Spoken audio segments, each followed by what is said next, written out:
Bonjour. La semaine dernière, en nous quittant, nous avons dit que le style haussmannien connaissait un dernier sursaut à la fin du XIXe siècle et qu'il se prolongeait jusqu'à la guerre de 14. Toutefois, entre 1895 et 1914, il n'est pas le seul à Paris, car apparaît l'art nouveau.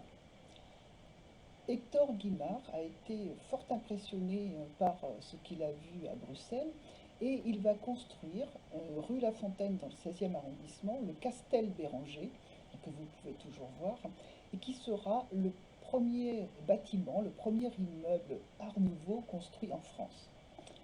Donc c'est un style très exubérant, hein, on va dire, qui fait appel à des décorations multiples, avec beaucoup de courbes, hein, de lignes sinueuses, des décorations abondantes sur les façades, lesquelles façades font appel à des matériaux divers et donc vont être de couleurs variées aussi.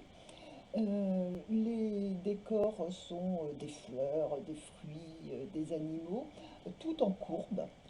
Fini la porte cochère, on va la remplacer par une porte vitrée, hein, protégée par de très belles ferronneries qui vont aussi se retrouver sur les appuis des fenêtres ou sur les balcons. Donc ce style à la fois surprenant et éphémère se développera même pour des immeubles industriels comme ceux que vous pouvez voir rue de Réaumur. La photo que vous allez voir maintenant est celle d'un immeuble qui est dans le 7e arrondissement, avenue Rapp.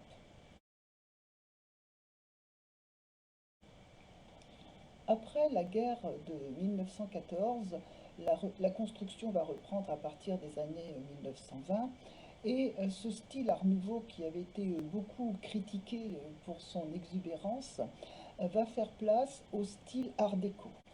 Donc le style Art déco, c'est un retour à une architecture plus classique, dans un style plus épuré, qui va remplacer, hein, toutes les lignes courbes par des lignes droites, qui va faire beaucoup plus appel à la géométrie. Par exemple, si un immeuble fait l'angle d'une rue, on va avoir un pan coupé.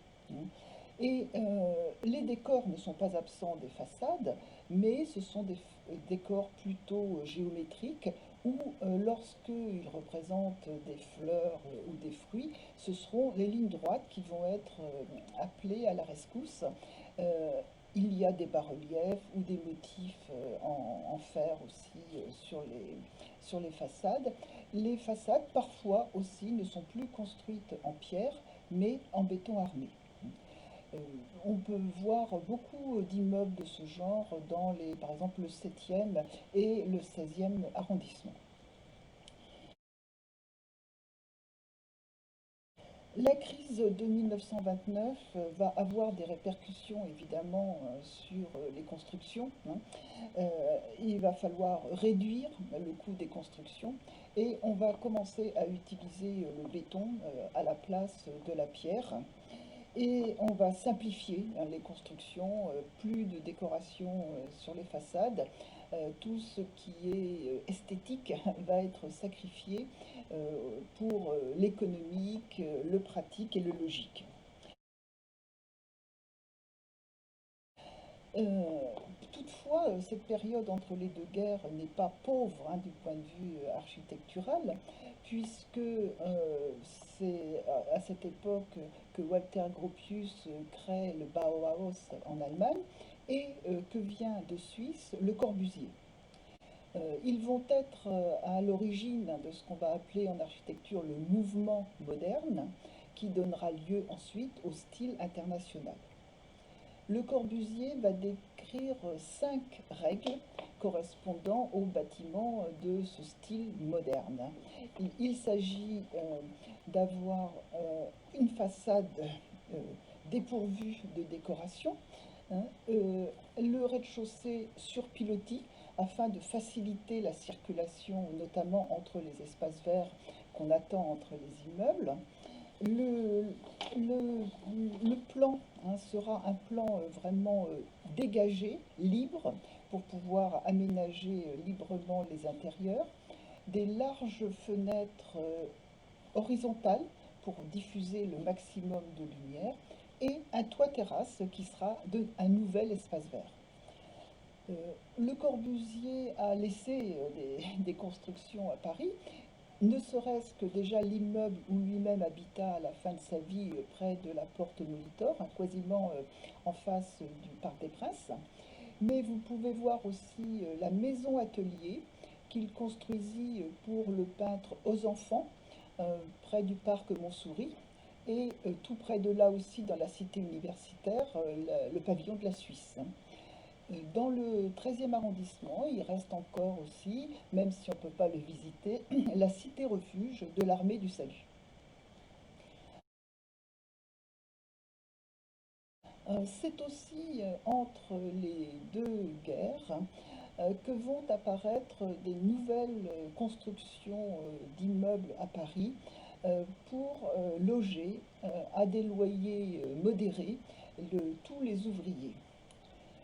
Dès 1914, des sociétés philanthropiques avaient entrepris la construction de tels immeubles, mais c'est à partir de 1920 que l'État va se lancer dans la construction de ces logements sociaux. Et ils vont être élevés euh, à la place des anciennes fortifications de Paris et sur les friches industrielles. C'est ce que vous pouvez voir, hein, le long des boulevards des Maréchaux et qu'on appelle parfois la ceinture rouge de Paris parce que, par souci d'économie, hein, on a massivement utilisé la brique pour construire ces immeubles et elles sont essentiellement rouges. Parfois, il y a des décors un peu en briques jaunes, blanches ou beiges.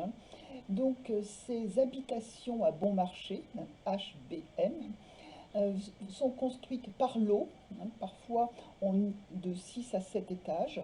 On y entre par un porche qui donne parfois sur une petite cour. Il n'y a pas de décoration spécifique, hein, sur les façades, parfois un petit peu de fantaisie au niveau des fenêtres ou des balcons. La Seconde Guerre mondiale a endommagé ou détruit beaucoup de logements, d'immeubles, d'habitations. Et à la fin des années 1940, les mal logés sont scandaleusement nombreux, hein. Il y a vraiment une crise du logement. Euh, Ça va quand même inciter l'État à se lancer dans un vaste plan de construction à partir de 1952. Euh, il y aura pendant cette période qu'on va appeler les 30 glorieuses, plus de logements construits qu'il y en a pardon, au cours des 80 dernières années. Les années 1946 à 1976, c'est donc ce qu'on appelle les 30 glorieuses, parce que c'est une période très faste, hein, où l'économie est en croissance perpétuelle, le chômage n'existe quasiment pas, les gens sont très optimistes et confiants, hein, dans les progrès de la science et dans un avenir qui est promis comme très heureux. Donc on va construire des grands ensembles, hein, selon le nom qu'on utilise, de tours et de bars. Donc ça va permettre de loger dans un minimum de temps, grâce à des procédés industrialisés de construction, un maximum de personnes. Donc ce sont des immeubles qui se réclament plutôt du style moderne ou international, hein, c'est-à-dire qui utilisent massivement le béton, euh, dont l'architecture est très simple, hein, vraiment, et même uniforme, hein, avec des toits terrasses et des grands ensembles qui vont comprendre de 5 à 10 000 logements.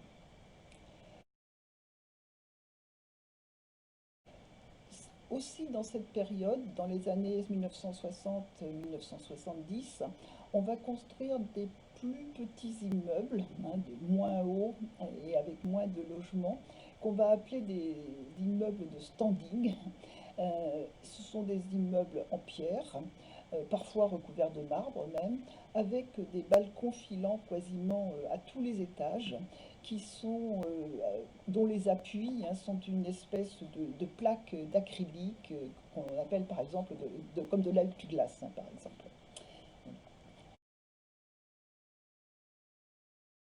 Les chocs pétroliers de 1973 et 1976 vont mettre fin à la période des Trente Glorieuses.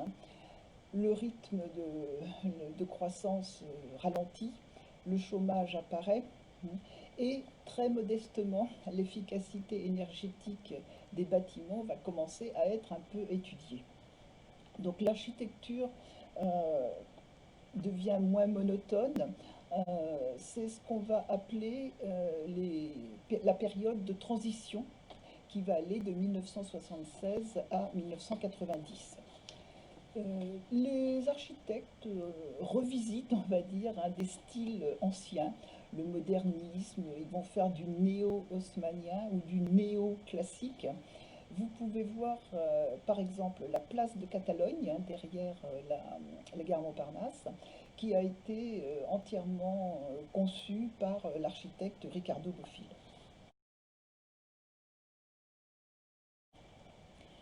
Dans les années 1990, il y a un certain apaisement dans le style des constructions. On va aussi utiliser différents matériaux sur les façades pour les mélanger un peu du verre, du bois, du métal, et en l'associant au béton. Et aussi, on va avoir recours à des façades brillantes ou transparentes, sûrement pour opérer une certaine rupture avec les styles massifs des constructions des années précédentes.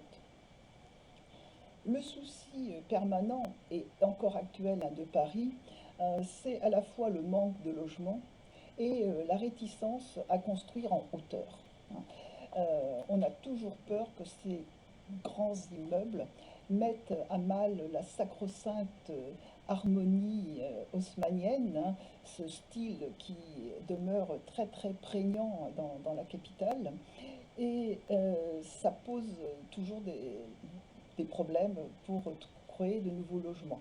Toutefois, dans des quartiers nouveaux, comme celui des Batignolles, ou bien le quartier entre la bibliothèque François Mitterrand et la gare d'Austerlitz, par exemple, on construit des tours. Voilà. Alors c'est effectivement, ça ne ressemble pas du tout aux grands ensembles des années 1960.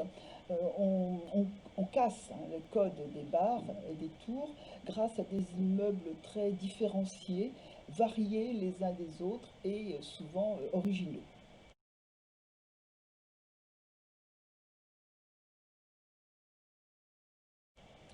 Eh bien, je vous invite maintenant à partir à la promenade, en promenade dans les rues de Paris. Et en longeant les immeubles, vous allez sûrement vous souvenir de quelle époque ils appartiennent grâce, j'espère, aux quelques indices que je vous ai donnés. Et si jamais vous avez un doute, n'oubliez pas, vous pouvez peut-être regarder sur la façade la date de construction, et il figure peut-être. Eh bien, je vous souhaite une bonne semaine. À bientôt.